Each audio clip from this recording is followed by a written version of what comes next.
السلام عليكم حبايبي، عاملين ايه؟ يا رب تكونوا بخير. قبل ما نبدأ الفيديو نصلي على النبي ونسمي بالله لا اله الا الله. النهارده بقى بمناسبة ما الشتا دخل علينا والقرنبيط طلع بقى والحاجات الحلوة، هنعمل النهارده قرنبيط. انا عندي عيالي ما بيحبوش القرنبيط، وانا ما كنتش بحبه بصراحة لما كنت في بيت ابويا، يعني قبل ما اتجوز. بس لما اتجوزت بقيت احبه، مش عارفة ليه. المهم بقى النهارده لقينا قرنبيط كده عند بتاع الخضار، قلت انا النهارده هجيب قرنبيط واعمله بقى، اللي عايز ياكل ياكل واللي ما ياكلش ما ياكلش. فالمهم رحت حاطه المية على البوتاجاز وحطيتهم في الامر الواقع، هناكل قرنبيط؟ قالوا لا، قلت لا هناكل قرنبيط. المهم جبت المية بتاعتي حطيتها على البوتاجاز، حطيت فيها شويه كمون وشويه خضره، وحطيت فيها القرنبيط بعد ما قطعته. بنقطعه كده زي الايه، ورد ورد كده، ماشي. وحطيت عليه شويه ملح. هحط على البوتاجاز يتسلق، وبعد ما يتسلق هنشوف هنعمل فيه ايه. القرنبيط ده يعني من الاكلات المغذيه الشتويه الجميله الجميله. سبحان الله. يعني انا عيالي بيعملوا اللي انا كنت بعمله مع امي. لما كانت امي تجيبه لنا اقول لها لا انا مش بحب القرنبيط، احنا ما بنحبش القرنبيط. دلوقتي انا بحبه، مع مش عارفه. اهو القرنية غلت وحطيت القرنبيط. بعد ما استوى مسكته بالشوكه، لقيت البتاع كده نعمت في ايدي، رحت مطلعه. بطلعه في ميه بارده عشان يشطف. في ناس ما بتشطفوش وفي ناس لا، انا بحب اشطفه، بيبقى تراب والكلام دوت، فبحب اشطفه. بحط حطة تانية وبسلقها برضو، واروح برضك مطلعاها برضك في المية. تمام. هو سهل جدا وما بياخدش وقت، وحلو قوي بالذات بقى وهو سخن كده، وبتاكليه وتعملي جنبه شوية سلطة. الله على الجمال.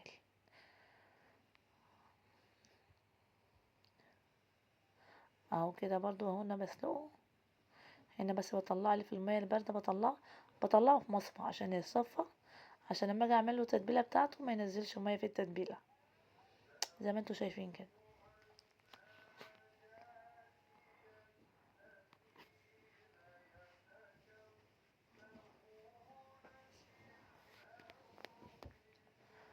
اهو زي ما انتوا شايفين. على فكره شويه الخضره اللي انا حطاهم في الميه بتدي ريحه وطعم ويعني ما اقولكمش يعني.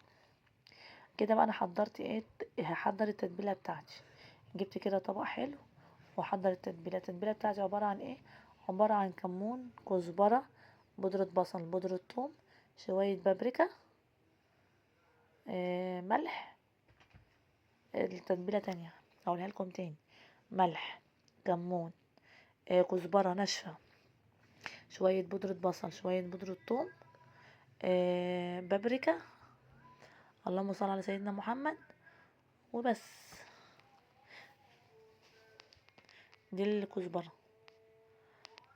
يبقى كمون، كزبره، ملح، بابريكا، بودره بصل، بودره ثوم.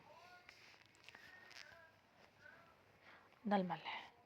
في ناس بتحب تعمله بلبن، يعني بدل ما تحط ميه تحط لبن، بس بصراحه انا عملته بميه. هو اللبن يعني برضك بيديك قيمه غذائيه حلوه، بس بصراحه انا عملته بالميه.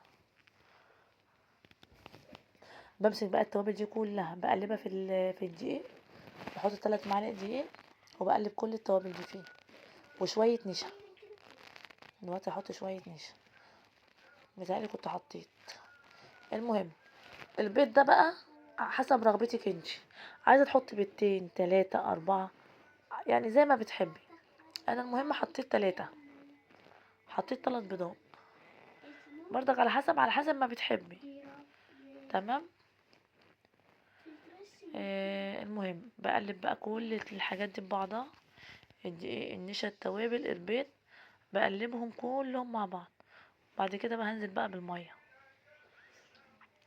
هلفه كده بالمعلقه لغايه لما يلف معايا، ويبقى معايا زي ال اقول لكم الخليط بتاع القطايف، اللي هو ولا تخين قوي ولا ماهي قوي.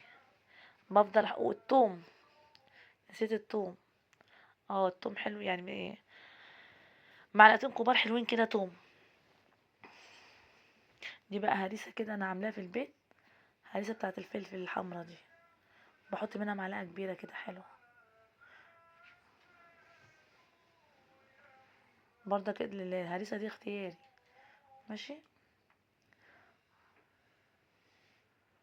عايزة عندك وعايزة تحطيها حطيها، مش عندك ومش عايزة تحطيها خلاص. لا على فكرة هنا بقى كانت التتبيلة بتاعتي او الخليط بتاعي ما كانش لسه لف معايا، فروحت مزودة دقيق. انا عايزاه يلف عشان يبقى الكفر بكده ماسك على القرنبيط. بس هدوب كل دوت اقلبه كده ببعضه لغايه ما كتل الدقيق دي كده تفك معايا بالمضرب كده. ده بقى شويه ايه، شويه كركم، هيخلي لونه اصفر كده وجميل وشكله تحفه. وده بقى شويه خضره مشكلين، شويه كزبره على شبت على بقدونس، بنحطهم برضك في الخليط بتاعنا.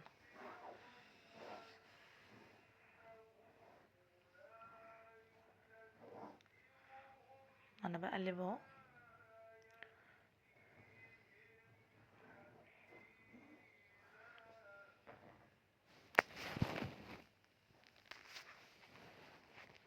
هنا بقى انا بعمل ايه في الطبق التاني دوت. انا هعمل ايه، هعمل برضك كفر تاني. ماشي، شوفوا انا هعمل ايه. الكفر التاني دوت اللي يحب يعمله يعمله، واللي ما بيحبش يبقى خلاص كفايه عليه اللي هي التتبيله دي. ماشي، بس انا متعوده او احنا متعودين من بيت ابويا ان احنا نعمل كده. تمام. هنا بقى جبت الحله بتاعتي اللي انا بقى بحمر فيها، وحطيت فيها الزيت وسبتها على البوتاجاز. هنا بقى انا حطيت القرنبيط اللي انا هستعمله في الاكل. القرنبيط ده بيتحمر ساعه الاكل، يعني ما تحمروش وتشيلي، لا حمري على قد ما هتاكلي. انا بطلعه بقى من الخليط السائل وبحطه في الدقيق التاني. الدقيق التاني دوت انا ما حطيتش فيه توابل، لان هو كده كده هنا فيه توابل.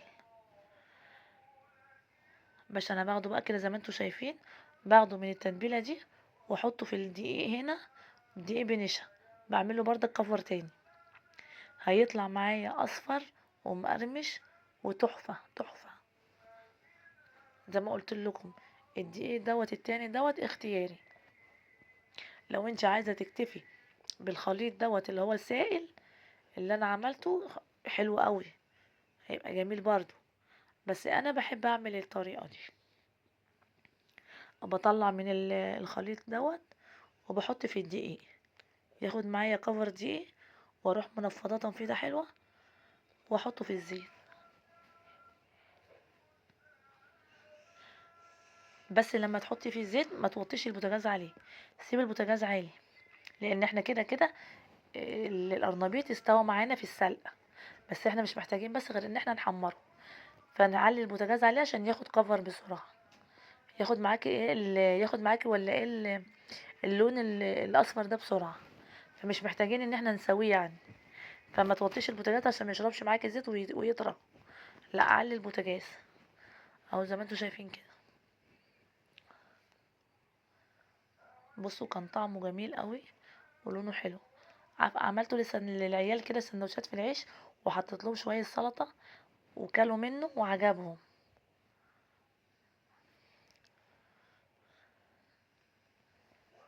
ولو سلام بقى لو جنبه بقى شويه لفت، يا سلام. بس انا ما كانش عندي لفت ولا كنتش لسه عملت.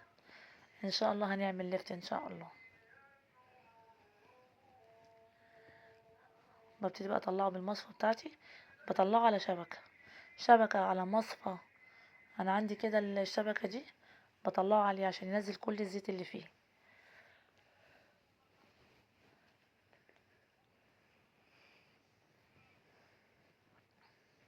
بصوا ما خليتوش ايه خد وقت كتير على البوتاجاز، يا دوب بس كده اللون بتاعه لون كده الاصفر ده، ورحت مطلعاه.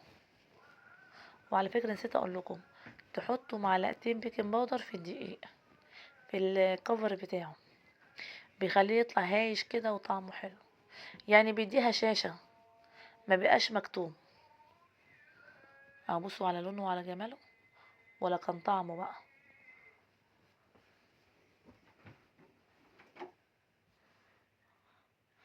بصوا على جماله. بصوا بقى القرمشه بتاعت القرنبيط. بصوا طريقه ان انا طلعته من الخليط بتاعه وحطيته في دقيق ونشا تاني، هو اللي بيدينا القرمشه دي وما بيخلوش يشرب زيت. الطريقه دي طعم حلوه وصحيه وما بيشربش معاكي زيت، وما فيش حد بيتعب منه. يعني في ناس بتحب القرنبيط بس بتقول لك انا بيعمل انتفاخ من الزيت، او القرنبيط نفسه هو بيعمل انتفاخ. بس الطريقه دي والله بصراحه يعني هتبقى حلوه ومش هتعمل لك اي انتفاخات ومش هيشرب معاكي زيت، وجربيها هتعجبك. بصوا بصوا بصوا، بصوا القرمشه، بصوا بصوا بصوا حلوه قوي، هيعجبكم الطريقه دي حلوه قوي. والعيال اللي مش بتحبه هتحبه بالطريقه دي. صدقوني انا عيالي ما كانوش بيحبوه، بس لما عملت لهم بالطريقه دي بقى عامل زي الفراخ المقرمشه، بقى حلو قوي وجميل وصحي واللي بيعملوا انتفاخ مش هيعملوا انتفاخ. وجربوا الطريقه دي، وعملنا جنبهم شويه سلطه والف هنا وشفا. ويا رب تجربوه، يا رب تجربوه هيعجبكم قوي. يلا اسيبكم بخير بفيديو جديد.